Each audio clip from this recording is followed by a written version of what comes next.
السلام عليكم يا جماعه، ازيكم عاملين ايه؟ توفيق الحديدي اشهر والذ واوسم واحد في مصر والحاجات دي. ازيكم عاملين ايه؟ وده فيديو بيضحك تقريبا.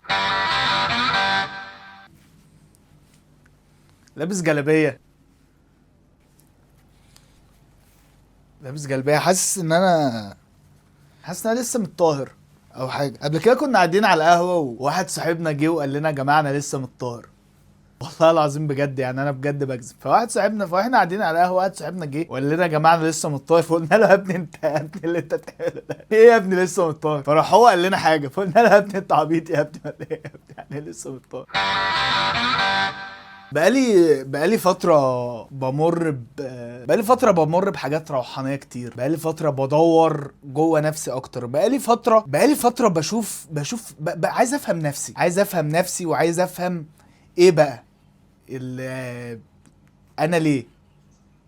بقالي فترة بدور جوه بدل بره، وحقيقي كنت بحاول افهم نفسي اكتر. الفترة اللي فاتت دي ما كانتش سهلة وما كانتش صعبة وما كانتش فتره. فاللي انا عايز اقوله من كلامي يعني اللي انا بقيت بهتم بصحتي النفسيه اكتر، وبقى بقيت بدور في كل حته. بقيت بفتح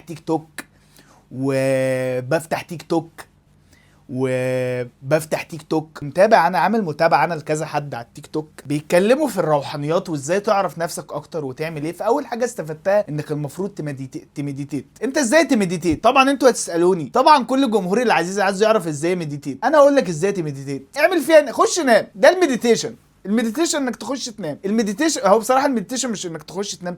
المديتيشن الربع ساعه التلت ساعه اللي قبل ما تخش في النوم، ده تقريبا المديتيشن انك تقعد تعمل كده. انا الفاجر. المديتيشن انك تقعد تحاول ما تفكرش في حاجه. انا لما جربت مديتيت بقيت بفكر في ان انا ما بفكرش في حاجه. بس المديتيشن جميل، والافرميشنز والانزايتي والاوفر ويلمنج وكل الكلمات اللي نشقب بيها نسوان من زايد دي. الحاجات دي ما كنتش عارف معناها. الحاجات دي انا كنت بقولها خلاص، يعني لما ابقى مع واحده من زايد بقول لها بقى ما تيجي نجيب واحد انزايتي يا جميله. غالبا بيكون اسمها جميله على فكره. حوار ان واحده يكون اسمها جميله او واحد يبقى اسمه جميل، عشان احنا هنا سيف سبيس. زي ما قلت لكم انا بمر بروحانيات، فهنا سيف سبيس وكومفورت زون. فاحنا هنا بنعامل الست زي ما احنا بنعامل الرجاله بالظبط. فتخيل واحده اسمها جميله وهي مش جميله. يعني حاسس اللي هو حاجه عامله زي مثلا لو واحد اسمه امير وشحات. مش عارف، حاسس ان عايز اخلف بنت واسميها اسم الاسامي الخير على وسخ الاسامي الجديده. هخلف بنت واسميها لابوار مثلا او لضم. يلا بقى اهي لضم توفيق. الحاجه اللي انا عايز اقولها لكم، اللي انا بقالي فتره مهتم جدا بالحاجات الروحانيه. بقيت بتمشى في المعادي كتير وبعمل حاجات في منتهى الوساخه. اقسم بالله ما فاهم انا بعمل كده ليه. اقسم بالله حاسس ان اتجننت، والله العظيم ما بهزر. يعني انا بقالي فتره عامل فيها بحاول ما اتجننش، بس انا بعمل كل حاجات اروح اكل في مطعم لوحدي. دي بيقول لك دي المفروض حاجه تعالج ايه يا اولاد الكلب يا جسم؟ ده اكتر حاجه مجنونه في العالم. اروح مطعم اكل لوحدي، اروح مطعم اقعد لوحدي واكل، اتمشى في الشارع بدون هدف. يعني ايه يعني اتمشى في الشارع؟ انا رايح فين؟ انا مش رايح في حته. بتمشى في الشارع نص ساعه ولا ساعه الا تلت عشان خرا نفسيتي تتحسن، نفسيتي بقى بتضايق اكتر. بروح هناك بقى بتمشى في الشارع لوحدي. يعني ايه دي حاجه هتعالج مين؟ دي اكتر حاجه مجنونه في الدنيا. يعني ايه ابقى خايفه بقى مش عايزه ابقى مجنون فتخلوني بقى اعمل الحاجات المجنونه؟ ايه ناقص اعمل ايه بقى؟ ازقل طوب على الناس؟ دي بقى الحاجه اللي تعالج الجديده. ازقل طوب على الناس، امشي ملط في الشارع ويقولوا لك بقول لك ايه، لو عايز تبقى نفسيتك احسن روح اقعد في الزرع. اقعد في الزرع يا ولاد، ما هو مبلول الزرع مبلول. رحت قبل كده مبلول خرا.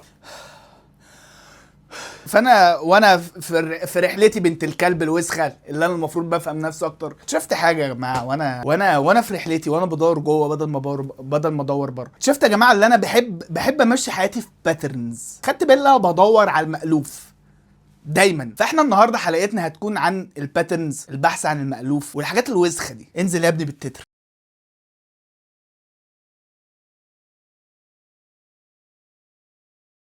هو بصراحه مفيش تتر، بس انا يعني حبيت اعمل زي بيس اوت.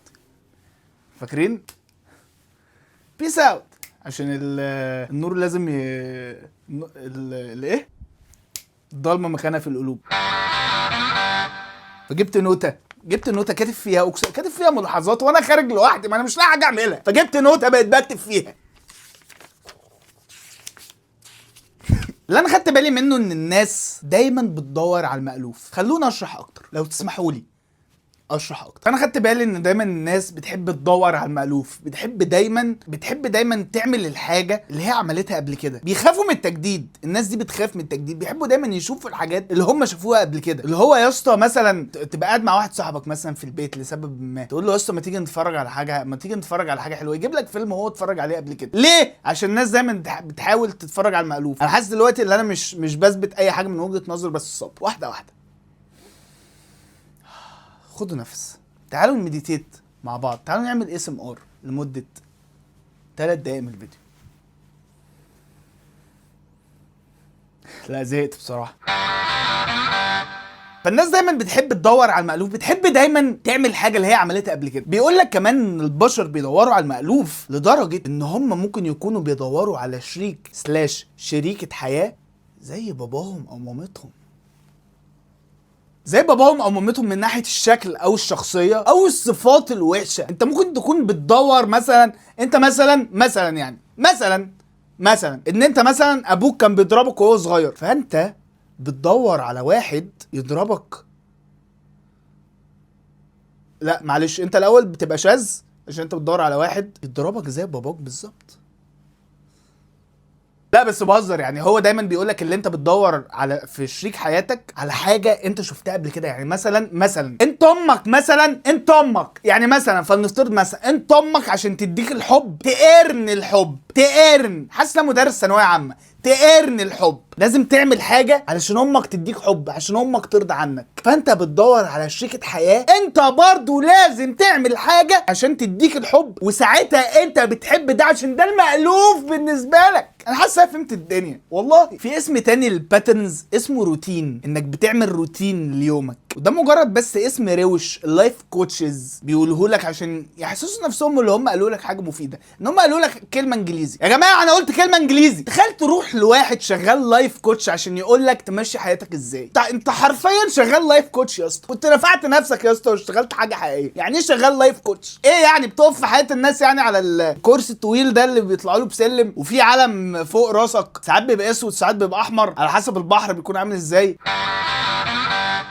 يقول لك ايه مثلا؟ يقول لك اتعلم تقول لا. شكرا يا اسطى بجد. انا فعلا اللي كان ناقصني ان انا ما كنتش لاقي كلمه من حرفين اعبر بيها لما واحد يقول لي هات سيجاره للمره ال17 في اليوم، فبقول له طبعا عشان دي الكلمه الحاضره في دماغي، مش عشان انا مثلا خايف ارفض طلب للي قدامي فيبتدي يكرهني، عشان انا مش واثق في نفسي كفايه، عشان ابويا وامي ما كانوش بيدوني حب كفايه وانا صغير، فابتديت اقول على اي حاجه اي حد يطلبها مني، وده خلاني بيبول بليزر. قال لك اتعلم تقول لا. اقول لا على ايه بالظبط؟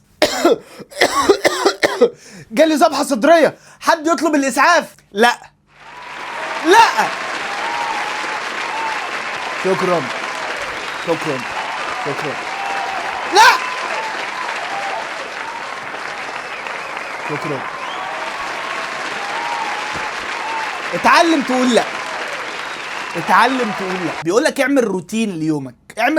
دي معناها انك بتعمل نفس الحاجه كل يوم بنفس الترتيب. مش عارف يعني، بس مش حاسس ده الهدف من الحياه. يعني حاسس الهدف من الحياه انك تجرب حاجات جديده على الاقل، يعني عشان يبقى عندك قصه روشه تحكيها لاحفادك وانت راجل عجوز بتموت. انا مره اتاخرت على الشغل 5 دقايق بجد يا جدو. امك بتجيلي يا جدو. ده انت لو نزلت الجيم كل يوم مرنت نفس العضله مش هتكون بتعمل حاجه غير انك بتنزل الجيم كل يوم بتمرن نفس العضله.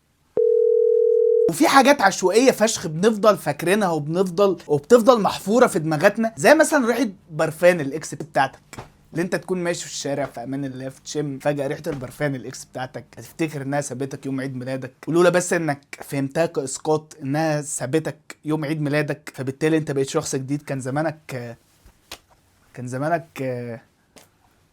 زمانك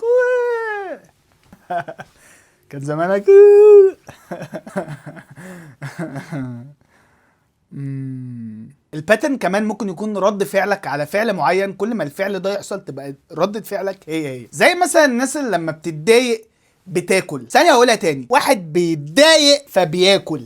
انت المفروض بتاكل لما تجوع، والمفروض لما بتتضايق بتعيط. ده لما بيتضايق بياكل، بيتضايق بياكل. دي مشاعر ودي مشاعر. ازاي لما بتتضايق بتاكل؟ مادام انت لما بتتضايق بتاكل، بتعمل ايه لما تجوع؟ تلاقيك بتاكل برضه عشان انت عجل بتمت. بحس كمان عامه الدنيا باترن، الدنيا نمط معين.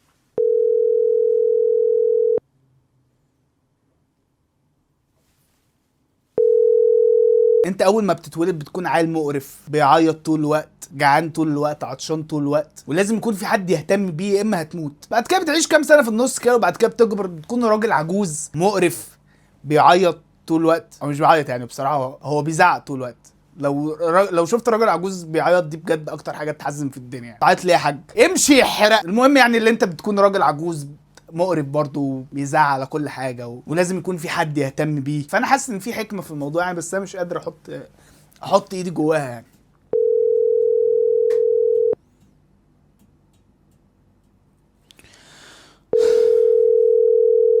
وباترن ليها معنى تاني وهو اشكال هندسيه. الاشكال الهندسيه دي تعتبر باترن. المربع والدايره والمستطيل دول اسمهم باترنز، او ليهم اسم تاني وهو اشكال هندسيه. تخيل القرف اللي عند المهندسين عشان بيستخدموا المربع والدايره والمستطيل كتير، فقالوا عليها لا دي بتاعتنا يا جماعه، ده خدوا انتوا الارقام.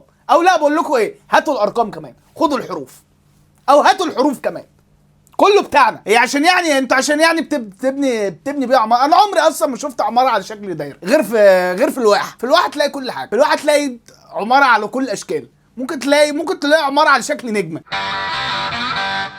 عندي نكته كاتبها وانا كنت خارج لوحدي، وانا كنت بحاول احسن صحتي النفسيه. فكرت فيها يعني، فيا رب تعجبكم. لو تسمحوا لي يعني تسقفوا. مره مستطيل اشتغل في شركه. المدير ضايق المستطيل شويه يعني، كان في مشاكل كتير في الشغل. فالمستطيل راح حاول يكلم المدير، يقول له يا مدير لو سمحت عاملني بطريقه احسن من كده. وراح كلم الاتش ار، قال لهم حاجات، ايا كان الحاجات اللي بتتقال للاتش ار، قال لهم اسكليشن، او ايا كان الكلمات اللي الاتش ار بيعمل نوتس. عايز اعمل نوتس مع الاتش ار، او ايا كان يعني الحاجات اللي بنقولها للاتش ار دي يعني. لو سمحت المدير بيعاملني بطريقه وحشه، ما تخلوش يعاملني كده تاني وبتاع. فالمهم المدير فضل يضايقه تاني يضايقه تاني يضايقه تاني، لحد ما المستطيل مره كان في ميتنج مع المدير. فالمستطيل رفع ايده عشان يتكلم، راجل في منتهى الاحترام. فالمدير راح قايل له اسكت. فراح المستطيل قال ده انتوا زباله بقى. طب بقول لكم ايه، انا مستطيل يا جماعه، انا مستطيل من الشركه. بس كده، دي كانت حلقة النهاردة. اتمنى كلكم تكونوا انبسطتوا. لو انبسطتوا والله العظيم 3 انا ما بقاش فارق معايا حاجة. انا خلاص اللي جاي موت. انا توفيق الحديدي، وده كان فيديو بيضحك.